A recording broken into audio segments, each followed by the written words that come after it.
Dahil nga po, tapos na yung confirmation of charges ni dating Pangulong Duterte, ngayon po alamin naman natin. Ano po ba, no, ang nararamdaman ni General Torre, no, patungkol po dito sa pagkatapos ng confirmation of charges ni dating Pangulong Duterte. Naku, talagang nung panahon ho ni General Torre, ang dami pong bisit na bisit. Nalulugod daw ni MMDA. Ang daming bisit na mga DDS dito kay General Torre. Ay, akalain mo ba naman? Ipinakulong si Kibuloy. Uy, kumusta na si Kibuloy doon? Buloyski, putang na ka. Hindi ka na nagbabalita sa amin. Yung mga mo na lang, yung mga vlogger mo na lang, ang nakikita namin. Kamusta na dyan sa Oblo? Mga vloggers ni Buloyski. Lintik kayo, ayaw nyo ibalita si Buloyski kung kamusta na ang ano ninyo ha, yung leader ninyo ha. Oh, anyway, pinakulong si Buloyski, kinulong din no si dating Pangulong Duterte ni General Torre. O, eto ho, mga boss. Ikinalulugod daw ni MMDA General Manager at former PNP Chief Nicolas Torre ang naganap na confirmation of charges hearing ni former President Rodrigo Duterte sa ICC. Para sa isa sa mga namuno ng pagsugo kay Duterte sa International Tribunal, tanda ito ng paggulong ng batas at hustisya na hinihiling na mga Saka dapat kayo ha, mga DDS, natutuwa din kayo dito eh. Bakit? Kasi malalaman nyo ang katotohanan. No? Ang tagal na panahon. Nasa Pilipinas pa sila. Lahat ng sinasabi at lahat ng isinasagot ng mga yan, puro pinupolitika lang po kami. Puro ganito lang ang sinasabi. Pinupolitika lang po kami. Wala pong katotohanan yan. No? At least ito, pag gumulong na at tumuloy-tuloy na, malalaman nyo. Kapag ka nalaman nyo, maririnig nyo din yung depensa ng dating Pangulo, pati nila Sara Duterte, sama mo na yung impeachment dito, pwede nyong gamitin yun. Pag pupunta kayo dito sa channel ko, pupunta kayo sa ibang mga sumusuporta kay Pangulong Bongbong Marcos na vlogger, pwede nyong gamitin yun. Oy, ganito, ganyan. Yung maididepensa nyo. Hindi yung paulit-ulit kayo na sinasabi, bayaran ka, bangag ka din. Puro ganun huy. Diba? Ngayon, pag natuloy yung impeachment, makikita nyo yung kung paano sila magdidepensa. Di ba? Makikita nyo, mga kababayan, kung ano yung mga isasagot nila, mga bossing. Naku, ano to? Sandali. Okay. Makikita nyo yung mga isasagot nila. Di ba? Ma-i-rest back nyo sa amin. Matatapos na yung paulit-ulit na mga comment nyo, adik ka din, bangag ka din, o bayaran ka. At least, yung level ninyo, mawawala doon sa level ng mga bobo. Hindi kayo paulit-ulit. Di ba mga kababayan? Same yan, impeachment at yung paggulong nung investigasyon o nung mga hearing ni dating Pangulong Duterte. Pwede nyong gamitin sa amin yan. Kung uubra.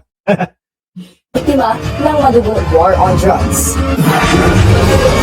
Ang batas at hindi husgahan ang kaso ng dating Pangulo. Ito lang daw ang kanyang trabaho noon bilang dating hepe ng pulisyang nag-aresto kay FPRRD noong March 2025.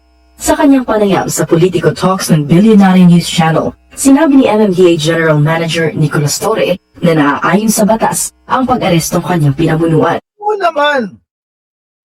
Binasahan nila na Miranda rights, may warrant of arrest.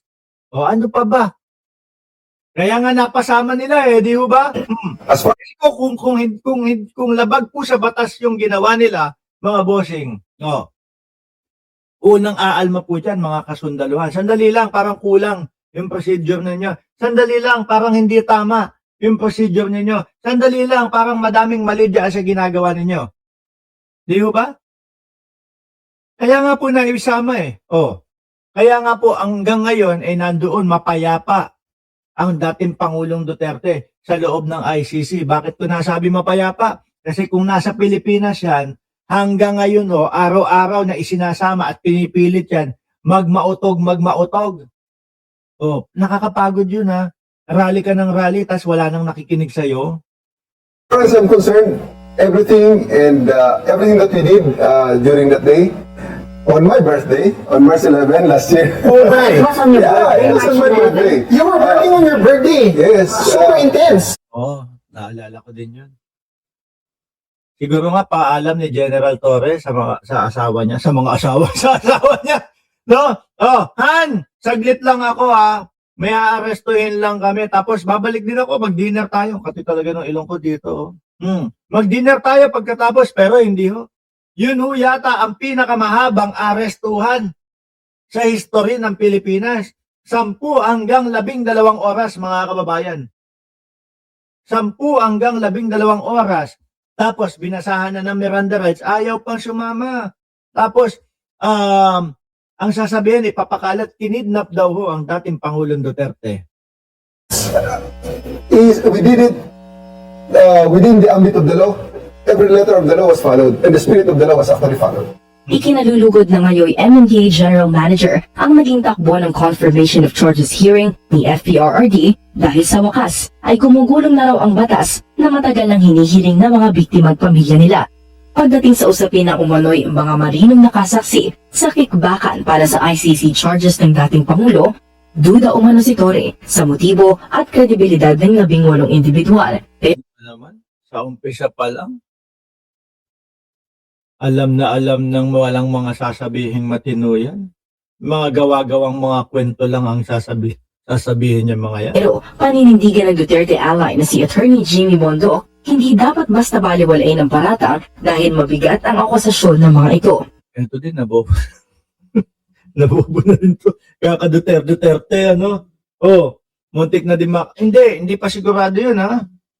Yung sabi kong muntik na makasuhan, malamang ito, kagaya nung ibang mga kaso. Gulat tayo, di ba? Biglang may mga lumabas na mga kaso after ilang buwan. Ito din, baka makasuhan din to. Yung paghihiwalay niya sa Mindanao. Kung maalala nyo, hiwalay ang Mindanao sa Pilipinas. Nagputik na yun. Samantala, ilang may pa-throwback ang MMDA General Manager nang ipakilala siyang guest kagabi. MMDA General Manager General Nicolas Torre.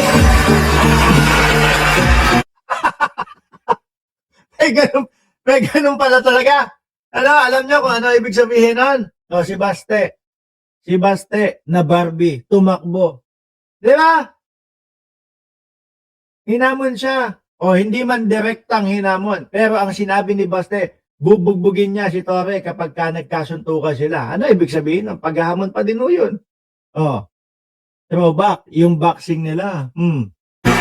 Matatanda ang pumalag si Torre sa boxing challenge ni Davao City Mayor Baste Duterte kung saan nanalo ito by default nang hindi sumipot si Duterte. Wala, nagtaguho mga kababayan No? Ewan ko, pinaka-Barbie yata ho sa mga Duterte, itong si Baste, mga bossing. Bakit? Kasi si Sara, ayan, nakita nyo naman po, pagka napak po yan, di ba? Makita nyo, sinapak yung sheriff. Oh, talagang si Baste, wala Si Pulong, nakita nyo yung tapang ni Pulong, nananaksak ng baliktad ang kutsilyo yan. Si Baste, suntukan, wala na. Bigla na lang kung lalabas ng bansa, biglang aalis ng bansa, magsi-Singapore. Tapos pagkabalik, hindi ko naman hinamon siya.